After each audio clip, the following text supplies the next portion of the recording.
So we need to talk about the elephant in the room, or should I say the giant house in the room.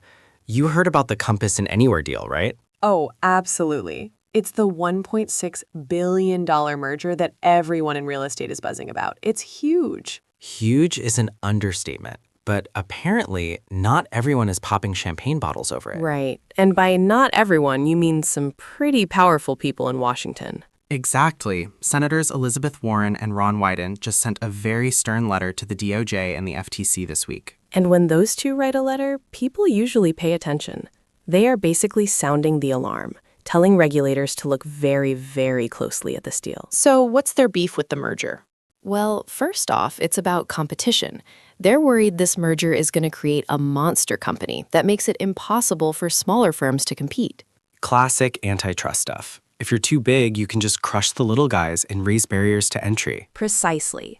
But there's a specific angle here about transparency. The senators are worried about how listings are shared. Ah, the private listings issue. Compass is big on that, right? They are. And the fear is that if they get even bigger, they'll start dictating who sees what homes, keeping more deals in-house rather than on the open market. Which brings us to the consumer. Because usually when competition goes down, Prices go up. The letter explicitly warns that this could keep commission fees artificially high. that's the last thing buyers and sellers want to hear. Basically, a merged giant could exert way too much control over the whole home buying process. And context matters here. We are already in the middle of a housing affordability crisis. Right. Warren and Wyden made a point of saying that major consolidation like this could actually make that crisis worse. It's not just about business. It's about whether regular people can actually afford to buy a home. Just to recap the scale here, if this goes through, what are we looking at? We're talking about the world's largest brokerage, a combined value of $10 billion, operating in 120 countries with 340,000 agents.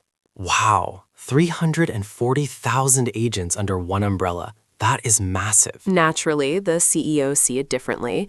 Compass CEO Robert Refkin called it a monumental step to empower agents. And Anywhere CEO Ryan Schneider is promising more value for buyers and sellers. Of course. They're selling the vision of efficiency, but the senators aren't buying it. It's interesting timing, though. The FTC is already suing Zillow and Redfin over a partnership, but then Rocket acquired Redfin and Mr. Cooper without a hitch. Yeah, the regulatory landscape is a bit inconsistent.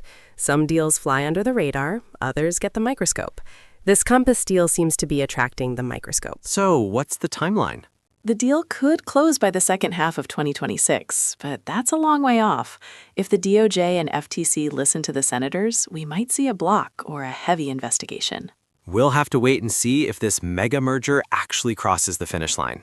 Thanks for tuning in.